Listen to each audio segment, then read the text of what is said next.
Whaatala le whaasausunga le tāntu o tunu se whaapoponga le nei o tāntu talafou mai lau le teo Polynesia.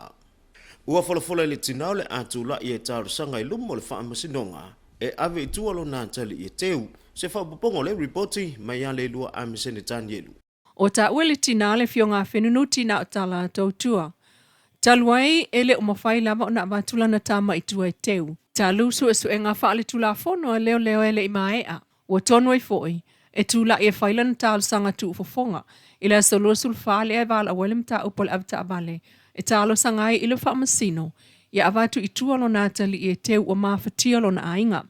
E le ngatale umio na tu uilunga. Ai le mawhai lava o na wa ai i ai se isi o lātou. O lea sofo in tālu sangai mo se awa noa leo sa. Tau lava ina wa ai i ai. E le mawhai lava wangana ua avatu il whaamsinonga se whaatananga. Ua whesilingia le sio tia i o fuala au ma vaila au le whale mai tele mututua. Se whaapopongo le reporti mai a le lua amisene tānielu. O lo tupu lava le sio ki o vaila au le whale tala vai mututua. Pefo na mole mawina e le tina e silia le ono sultau sanga e maisela. Le e se maa losi e whealua iai. Ai whaaton wane e le whale tala vai mututua le tina lea. O lo mawaisi ana whala au o le sela i le whale tala vai la il taulanga. Na fasili le tina lea, i le toa telo le ufai ngālue ngāl whale mai a sioki lava la tō vaila au. O le vea so nei lea ufa amanino mai ai e le ministal so i fua malono ina. Le fionga wa awa lo fipo le langa a le nusipe po le Samoan observer. I le tala no le malo e fau whale mai e le ini vai tutono ka poti. Mata ual whaamtalanga whala wa i tele, a le minister, e ui e moni le mata upule wa ngia mai. Ai o le ata atoa laval na e tele ona fele. Mai o lo mata i tūsona fofoe ale ngā lue whaatasi, o tangata whai ngā lue ngā le malo, ai le whaapea o se le kea, iai, pe o se whaatua nai. Pei tai o le tina lea ele i maua uma lana talawai mai le whale mai. O lana fesili pe aisea e le sioki ai whale talawai ia pia. Ai na o le whale mai ai sioki. Ai o le whaamtalanga whaalawa i tele mai le official minister. O le sioki o sapalai le whale mai. E le na o Samoa o lo a fiai. O le afianga o tumotu la iti o le Pasifika o na o malanga va asami. O le sii ilunga o le tau wauta. Matuai mai o whalenga o si oloa. Talu mai lava le COVID-19 fuluiva. Sa wha moe lava sa palai e Samoa. I le whaanga so solonga e pe ona au mai ai mai New Zealand au se talia ma le atu Asia. O le whaamtalanga wha amala malama le minister. O lo whai mai le ngana wha Peretania. O ta ue le tina le ana to e alu le whala talawai i le taulanga e whaata waiana fuala au. Mea manu le langa le newspaper le Samoan observer. Ua whaalawi loa mai ai e le fionga le minister le mafua anga o le sioki so o vaila au le whaltala vai e le tupua tamsa se mea ole. Pei tai, na whamawina foi le taimina alua tuai le minista i totonu. Mai ia mawai, wa lewa ona le aini mō li o le whale teu oloa, o lo te wai vaila au o le whale mai mtotua. Mai ia whaatonu ai le whaola vave o mō li, ma whaola cameras po o mea pueata, mō le saunga le mū ma le puipuia, o le whale teu oloa o iei vaila au, alem tanga ruenga o le soifua malolo ina. Ua taunu manuia i Aotearoa ia le vaa folausa ili whanua a tamaitia o ngā New Zealand pe ona iai. Se whawaponga le reporti mai a le lua amisene tānielu.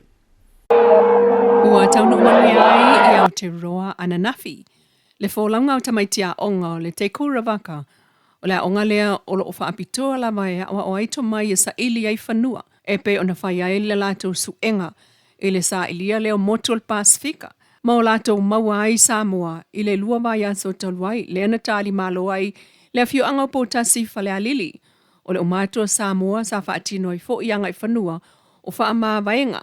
O aso ana mua i le whaatofa, ma amatu iai alato taunga, mo le malanga atu e sa ili le motua tonga. Ma manui ai foi, ma toi taliwa tuai New Zealand. Ai wa maua mai tala, i le taunu ai male manui ai le vai so nei. Ma le tātou reporti muli e le i maua lava se taunu unga o le tangi e whaasanga i le sui pale mia. Se whapoponga le reporti ma ia le lua amisene tānielu. E loa i le so ma fua anga ma whaamtalanga mai lo i ai tūtal sanga. A le HRPP le whaapia to le lato tangi le mta upu na tangi e le lato sui tawā. Tui lo malan selota la me ko whaasanga le whaipule o lo nei tū malo na malo. mai la lato palo te tele. E fo ile isi matai o le tu malo la valeo fale ali le tasi na tau va ma toe lupe pa umuli nuku ne semo mawhaia ina.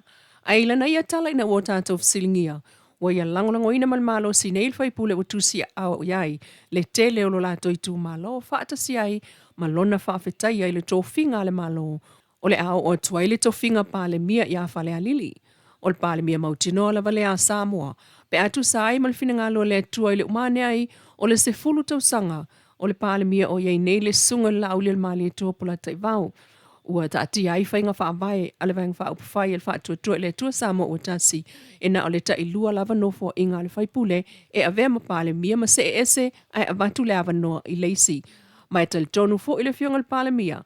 La au le mali e tua e lea ise isi e sui pale mia ai leo o isa tō finga pale mia. Peitai, e toi wala waili tai au neil mta upo whaleali li tasi li tālu sanga, atu ila epa malana vaenga mole ave ai ma vaenga li tutangi. E ui ina wangia le ave ai tu o li tālu sanga a le na tangi. O nisi na o tātou ripoti sa tu whaatasia ia e laua leitio Polynesia, ripoti na tu foe ia awale mai mo whaafonga lo tātou o tunu manu e tele, whaasau songole ne yaso.